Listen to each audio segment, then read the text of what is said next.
सबसे पहले बात कर्ज की। मध्य प्रदेश सरकार एक हफ्ते में दूसरी बार कर्ज लेगी और इससे पहले 6 अक्टूबर को सरकार ने 1000 करोड़ का कर्ज लिया था। इस पर नरोत्तम मिश्रा ने कहा कि प्रदेश सरकार विकास कार्यों के लिए कर्ज ले रही है। उन्होंने पिछली सरकार पर निशाना साधते हुए कहा कि कमलनाथ सरकार ने तो आईफा अवार्ड के लिए कर्ज लिया था, हमारी सरकार ने तो विकास के लिए कर्ज लिया है। अब इस पर सियासत शुरू हो गई है। वहीं कांग्रेस ने इस पर बीजेपी सरकार पर निशाना साधा। कांग्रेस के विधायक कुणाल चौधरी ने कहा कि सरकार कर्ज लेकर उपचुनाव पर खर्च कर रही है। बीजेपी सरकार ने प्रदेश की आर्थिक व्यवस्था को डांवाडोल कर दिया है।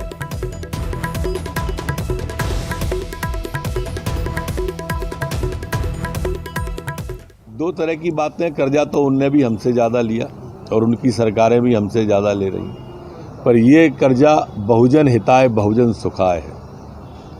वो कर्जा सलमान और जैकलीन के निमित्त था। मध्य प्रदेश सरकार लगातार मध्य प्रदेश के अंदर कर्ज लो लूट के नाम एक योजना चलाने का काम करो। उस जनता की गाड़ी कमाई के नाम पे कर्ज लो, विधायक खरीदने का काम करो, लोकतांत्रिक मूल्यों को खरीदने का काम करो, बड़े बड़े भ्रष्टाचार करके उपचुनाव में कैसे चुनाव को प्रभावित करने का काम करें। इस बार जो सरकार बनाई है इसमें पिछले 6 महीने में लगभग 9000 करोड़ का कर्ज लिया। उसके बावजूद भी गरीब की पेंशन ये टाइम पे नहीं दे पा रहे, 4-4 महीने से पेंशन नहीं दिए, बेटियों की शादी के 51,000 रोक रखे हैं। जो गाय के लिए गौशाला के लिए पैसे हमने करे थे उससे 20 रुपए से 1 रुपए 60 पैसे कर दिया। राम वन पथ कवन के पैसे कम कर दिए। विकास के काम ठप्पट करके सिर्फ लूट सको तो लूट योजना चलाई जा रही है। मध्य प्रदेश की जनता की गाड़ी कमाई को लूट के अपने घरों को भरने का काम पूरी प्रदेश भारतीय जनता पार्टी की सरकार कर रही है। इसके खिलाफ सख्त कार्रवाई होना चाहिए और कहीं ना कहीं इन लोगों के ऊपर रोक लगाने के लिए जनता इन्हें सबक सिखाए। ये आपने सुना नरोत्तम मिश्रा कह रहे हैं कि जैकलीन और सलमान के निमित्त वो लिया गया था। आईफा अवार्ड की तरफ उनका इशारा है। कुणाल चौधरी कह रहे हैं कि सरकार कर्ज ले रही है उपचुनाव में इसे खर्च करने के लिए। कुल जमा स्थितियां ये हैं कि ये जितना कर्ज आएगा ये आपके और हमारे हिस्से आएगा। आपके और हमारे हिस्से में कर्जदार अगर कोई होगा तो वो आप और हम होंगे। लिहाजा कर्ज तो बढ़ रहा है, इसमें कहीं कोई डाउट नहीं है।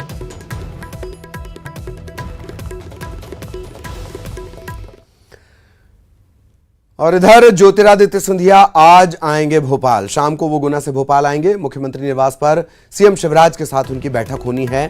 बीजेपी के संकल्प पत्र को लेकर मंथन होगा। सिंधिया देर शाम भोपाल से दिल्ली के लिए भी रवाना हो जाएंगे।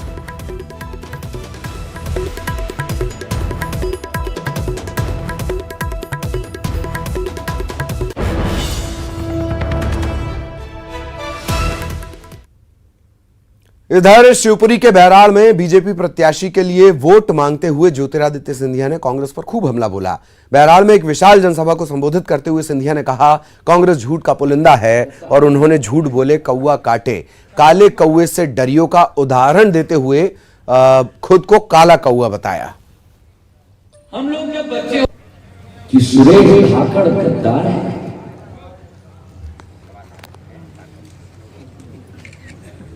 गद्दार है, करता है महाराज।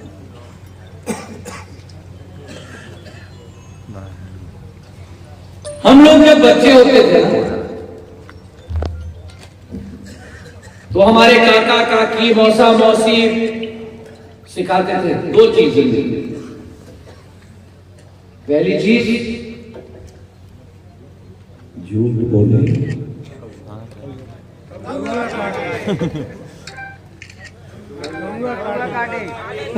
आगे काले कौवे से डरियो, काला कौवा ज्योतिरादित्य सिंधिया है। और मुरैना के सुमावली में कार्यकर्ता सम्मेलन के दौरान सीएम शिवराज सिंह चौहान ने कहा कि कांग्रेस की सरकार बनने के करीब 6 महीने बाद उनसे तत्कालीन सुमावली के विधायक हैं ऐदल सिंह कंसाना और वो मिले। उन्होंने कहा गलती हो गई शिवराज जी, अब सरकार गिरा दो। सीएम ने कहा कि उस वक्त मैंने मना कर दिया था, लेकिन सिंधिया जी को भी कमलनाथ ने सड़क पर उतरने के लिए कहा। इसके बाद ऐदल और ज्योतिरादित्य सिंधिया ने सरकार को ही सड़क पर ला दिया। वचन पत्र के वादे नहीं निभाए। अब ऐदल सिंह 4-5-6 महीने में 3-4 महीने में कहने लगे 6 महीने मरे यार गड़बड़ हो गई है। ये हमें मिले एक बार कहने लगे मत चूको चौहान कहाँ चक्कर में पड़े हो गिरागिरू देते हैं। नारे में क्या हम इस चक्कर में नहीं पड़ते। मैं सही बता रहा हूं।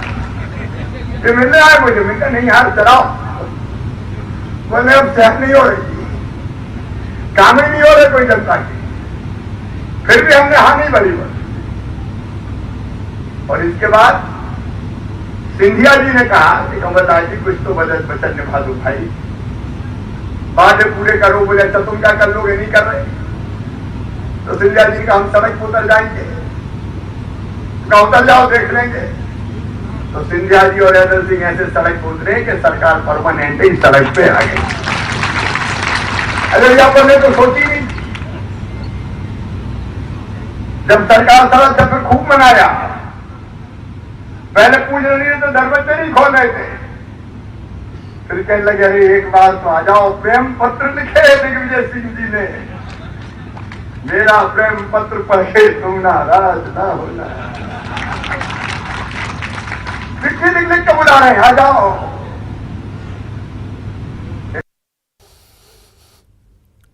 और इधर कमलनाथ का सागर में चुनावी दौरा आज है। चुनावी दौरे से पहले कांग्रेस ने बाकायदा एक वीडियो जारी किया है। सागर में किसान कर्ज माफी को लेकर इसमें दावा किया गया है। पहले चरण में 50,993 किसानों का 156 करोड़ से ज्यादा की कर्ज माफी का दावा किया गया है। दूसरे चरण में 29,538 किसानों का 199 करोड़ से ज्यादा की कर्ज माफी का दावा है। अंतिम चरण में 27,973 किसानों का 344.77 करोड़ इसकी माफी का दावा है। 1 जून 2020 से किसान कर्ज माफ होना था। माफी के बाकी चरण को लेकर कांग्रेस उपचुनाव में है।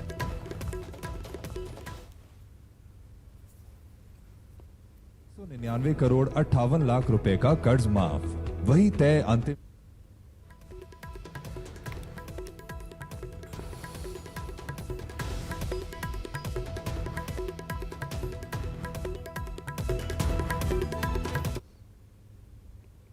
इधर आगर मालवा में एक चुनावी सभा में उच्च शिक्षा मंत्री मोहन यादव ने कांग्रेस के प्रत्याशी विपिन वानखेड़े के खिलाफ खूब हमला बोला।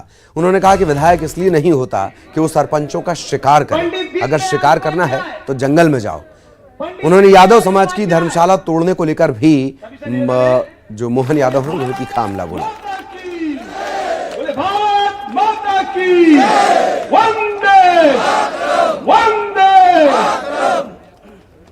तो आपको तो जीने का अधिकार भी नहीं। आप यहाँ रह कैसे रहो? आपका दुर्भाग्य है कि आप अगर सपना भी कैसे रहोगे मैं विधायक बन जाऊंगा, जनता के बीच में चला जाऊंगा। जो जिस बात के लिए अगर आपने बताओ मेरे को तो बड़ा आश्चर्य लगा कि यादव समाज की धर्मशाला तोड़ने पहुंच गए। तुम्हारे बाप की इतनी हिम्मत हो गई कि तुम ईंट मशीन लेके निकल पड़े। अरे ईंट से ईंट बजा देंगे। अगर इस टाइप का उल्टा काम किया तो उज्जैन को लंका में नहीं है, पास में से सारे लोग दौड़ा दौड़ा आएंगे। अगर जिस प्रकार की घटना घट गई है ये गया समय पुराना। अगर वर्तमान के दौर में अगर इस हिम्मत से अगर आप आते हो तो सरकार होगी तो ठीक, नहीं होगी तो ठीक, हम तो सड़क पर लड़ने वाले लोग हैं। और शिवपुरी की करेरा विधानसभा में बीजेपी प्रत्याशी जसवंत जाटव ने कार्यकर्ताओं को संबोधित करने से पहले सियासी ड्रामा दिखाते हुए जनता को दंडवत प्रणाम किया। इतना ही नहीं, जसवंत जाटव ने इमोशनल ड्रामा पेश करते हुए कहा कि जनता ने कहा कि 15 महीने के विधायकी के कार्यकाल में मुझसे जो भूल हो गई उसके लिए आप मुझे माफ करेंगे। कार्यक्रम की अंतिम घड़ी में आज के कार्यक्रम के मुख्य अतिथि 4 में आपने 2018 में महाराज साहब के आशीर्वाद से आपने भरपूर समर्थन दिया था। 15,000 वोटों से आपने करेरा विधानसभा से जिताने का काम किया था। मेरे 15 महीने के कार्यकाल में जाने अनजाने में मुझसे कोई भूल हो गई हो, मुझसे कोई गलती हो गई हो तो आप मुझे माफ करेंगे। मैं तो महाराज साहब का अनुयायी हूँ, महाराज साहब का सच्चा सिपाही हूँ।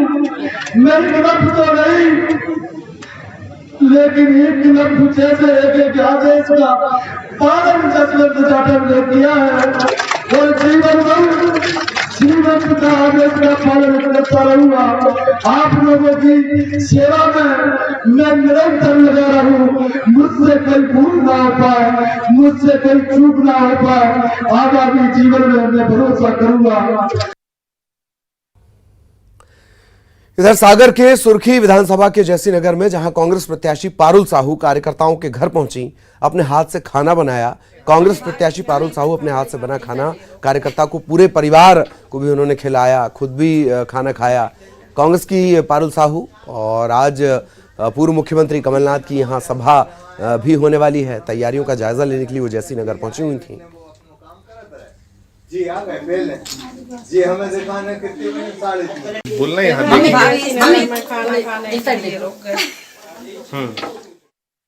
इधर उपचुनाव में प्रत्याशी जनता को लुभाने का एक भी मौका नहीं छोड़ना चाह रहे। मंदसौर के सुवासरा विधानसभा सीट पर कांग्रेस के प्रत्याशी राकेश पाटीदार भी गोबर का लेपन करके, गोबर लीपते हुए मतदाताओं को रिझाने की कोशिश कर रहे हैं। राकेश पाटीदार का ये वीडियो वायरल हो रहा है और इसमें वो गोबर लीपते नजर आ रहे हैं।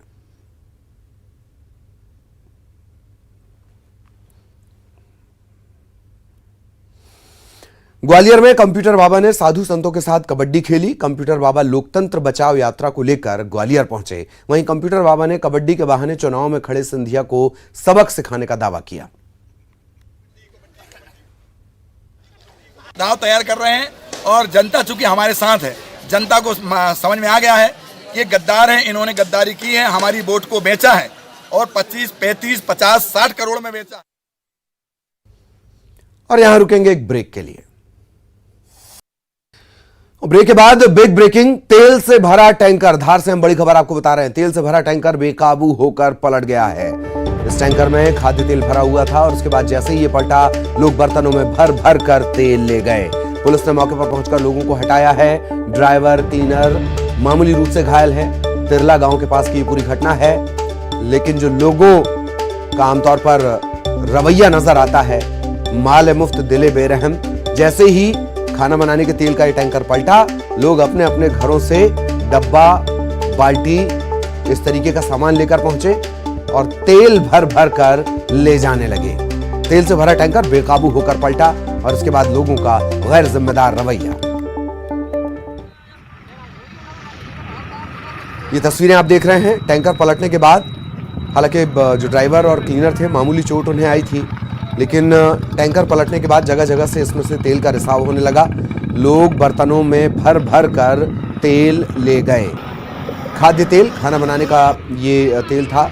ड्राइवर और क्लीनर इस घटना में मामूली तौर पर जख्मी हुए।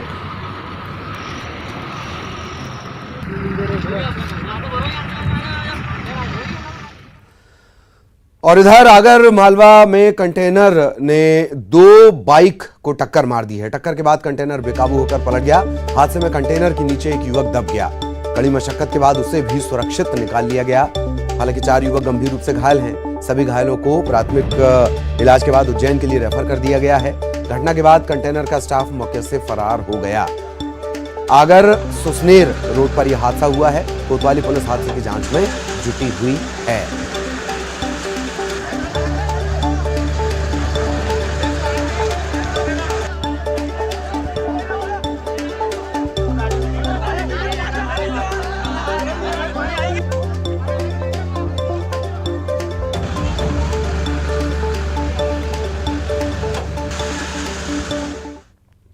खबर उज्जैन से मिल रही है। दवा व्यवसायी के भाई ने खुदकुशी कर ली है। आज ब्रिज से इसने नदी में छलांग लगाकर जान दे दी। 2 दिन पहले खुद दवा कारोबारी ने भी खुदकुशी कर ली थी और आज उसके भाई ने भी खुदकुशी कर ली है। व्यवसायी ने भी ब्रिज से ही छलांग लगाई थी। बड़े भाई की मौत से दुखी ये युवक बताया जा रहा था। कई सोशल मीडिया पोस्ट से इसके दुखी होने की बात सामने आई है। साईधाम कॉलोनी में ये इन दोनों का परिवार रहता है। पुलिस इस पूरे मामले की पड़ताल में जुटी हुई है।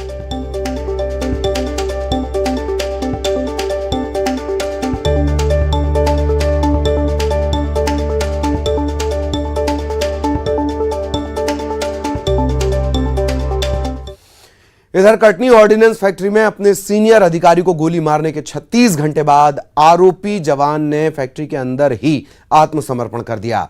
आपको बता दें कि इस जवान सकत सिंह ने अपने जेसीओ अशोक चिकारा को परसों शाम 7 बजे गोली मारकर मौत के घाट उतार दिया था। इसके बाद जवान फैक्ट्री के अंदर जाकर छिप गया था। उसकी सर्विस राइफल में करीब 15 राउंड गोलियां और मौजूद थीं। घटना की जानकारी के बाद रक्षा मंत्रालय के आला अधिकारियों के साथ साथ आर्मी की एक टीम जबलपुर की कटनी के ऑर्डिनेंस फैक्ट्री पहुंची थी। जवान की तलाश शुरू कर दी गई थी। इन सब के बीच ऑर्डिनेंस के सुरक्षा अधिकारियों के द्वारा फोन पर आरोपी जवान से चर्चा करके आत्मसमर्पण की बात कही गई और 36 घंटे बीतने के बाद आज सुबह तकरीबन 9 बजे के आसपास आरोपी जवान सखत सिंह ने ऑर्डिनेंस फैक्ट्री के आला अधिकारियों के सामने आत्मसमर्पण कर दिया।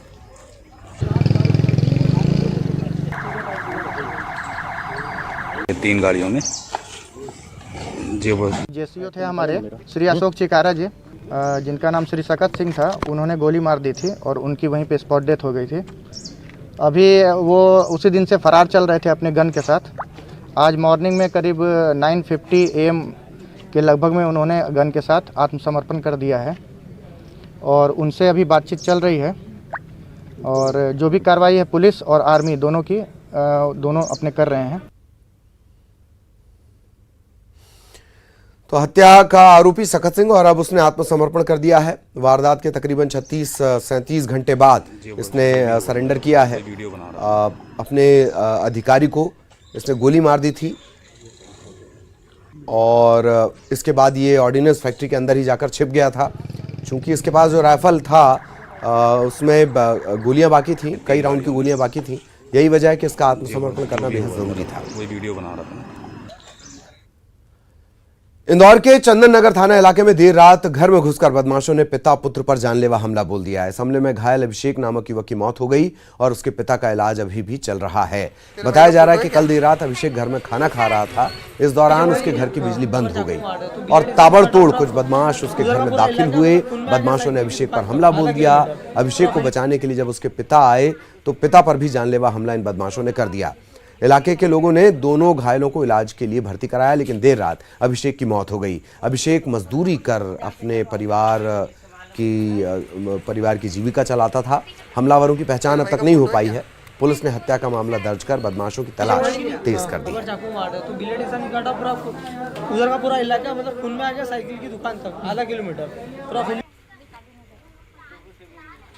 ये घर पर खाना खा रहा था। इसी दौरान में दो लोग अंदर आए हैं और इसके साथ डंडे और चाकू से हमला करके इसको घायल कर दिया।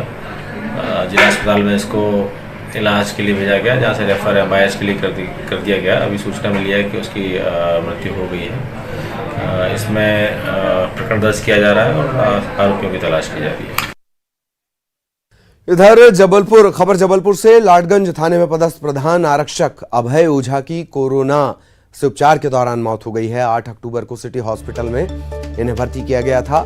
सांस लेने में इन्हें तकलीफ हो रही थी, इसके चलते इन्हें भर्ती किया गया और आखिरकार इन्हें नहीं बचाया जा सका। अब तक जबलपुर पुलिस के 2 कर्मचारी कोरोना के चलते काल के गाल में समा चुके हैं। अस्पताल पहुंचे हैं एसपी समेत आला अधिकारी और 8 अक्टूबर को इन्हें भर्ती किया गया था। प्रधान आरक्षक अभय ओझा, कोरोना संक्रमण इन्हें हुआ था, उपचार इनका चल रहा था लेकिन जान नहीं बचाई जा सकी।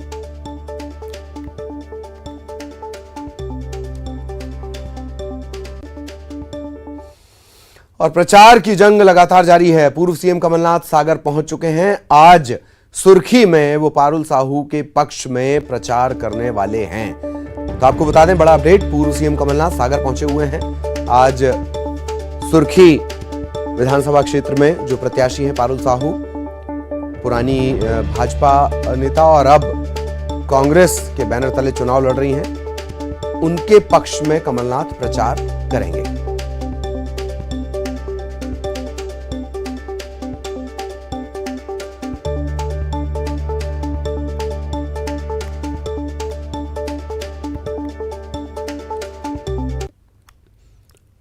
और बीजेपी के प्रवक्ता हैं उमेश शर्मा। उन्होंने सांवेर उपचुनाव को लेकर कांग्रेस पर बड़ा आरोप लगाया है। उमेश शर्मा ने ट्वीट कर लिखा है कि 1.5 क्विंटल चांदी की 46,000 पायजेब राजकोट से बनवा तो ली गई हैं, पर सांवेर की सीमा में घुसने नहीं दूंगा, बांटने की बात तो भूल जाना। शर्मा ने ट्वीट में लिखा कि भय, दबाव, प्रलोभन से चुनाव को बचाइए। ये 1998 का सांवेर नहीं। दरअसल 1998 में कांग्रेस के प्रेमचंद गुड्डू ने चुनाव जीता था। कांग्रेस आरोपों को गलत बता रही है और प्रत्याशी की छवि खराब करने की कोशिश के तौर पर इस बात को रख रही है।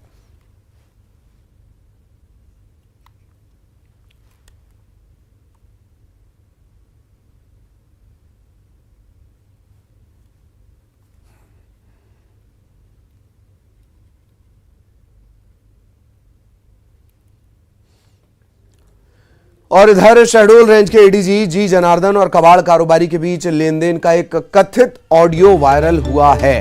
कथित ऑडियो में कबाड़ कारोबारी की तरफ से पुलिस अधिकारी को गाड़ी छोड़ने के लिए दबाव बनाया जा रहा है। इतना ही नहीं, कबाड़ कारोबारी की तरफ से अफसर को ऑडियो में बार बार धमकी दी जा रही है।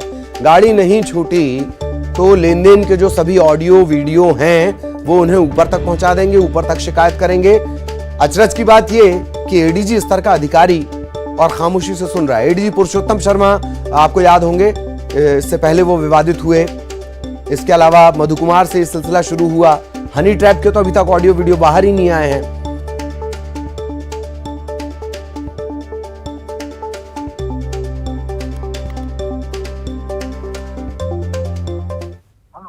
हाँ जी, नमस्कार साहब जी। हाँ साहब, हमारे आपके ऐसे संबंध नहीं कि आप हमारी गाड़ी पकड़ने लगे, नंबर 1 का माल पकड़वा रहे हैं। अच्छी बात नहीं, मेरे को बहुत तकलीफ हो रही है साहब। हाँ नहीं, उसमें इसको जो है देखिए, चलिए ठीक है साहब, हम ऐसा ना हो भी मधु कुमार साहब जैसे आपका भी काम हो। मेरे पास पूरा वीडियो है, मेरे पास वीडियोग्राफी है। आपसे जो बात हुई है पैसे की, लेन देन की, मेरी बात पूरी है। आप मेरी गाड़ी छुड़वाइए, नहीं तो आपको नुकसान हो जाएगा। मैं सीधी सीधी बात कर रहा हूँ। मेरा ईमानदारी का माल है, वो चोर के चक्कर में कागज है, गाड़ी का कागज है, सब कुछ कागज है। अनीस के कहने पे आप थाने में सब दिखवा दिया। उसके बाद वो बोलता है कागज दिखा दे तो क्यों वो सब दिखाने के बाद वो आईजी का बोलता है कि आईजी का पॉइंट है। मैं नहीं जानता, मैं कोई बात नहीं है। मैं अभी आपको शिकायत करूंगा। मैं अभी व्हाट्सएप कर रहा हूँ सबको, आपको मैं सबको पूरे डिपार्टमेंट में ऊपर जाके शिकायत करूंगा आपकी, फिर आपको नुकसान होगा। नहीं तो मेरी गाड़ी छूटना चाहिए। आज कोई इन्फॉर्मेशन आया तो आपको नीचे साहब, इन्फॉर्मेशन ये थोड़ी है कि आप जायज माल को आप जायज माल को भी बंद करवाओगे, ये अच्छी बात नहीं है। आप नाजायज कागज है क्या? सब कुछ है। अब वहाँ नाजायज काम करवा रहे हो, सब चोरी करा रहे हो, लोहा करा रहे हो, पीतल तांबा चोरी करवा रहे हो, आप अच्छी बात है। थाने में दिखा दे, है ना? मैंने सब दिखा दिया। उसको बोल दीजिए थाने वाले को छोड़ना चाहिए। नहीं छूटेगी तो आपको नुकसान होगा। ठीक है। हाँ हेलो, हाँ जी, नमस्कार साहब जी।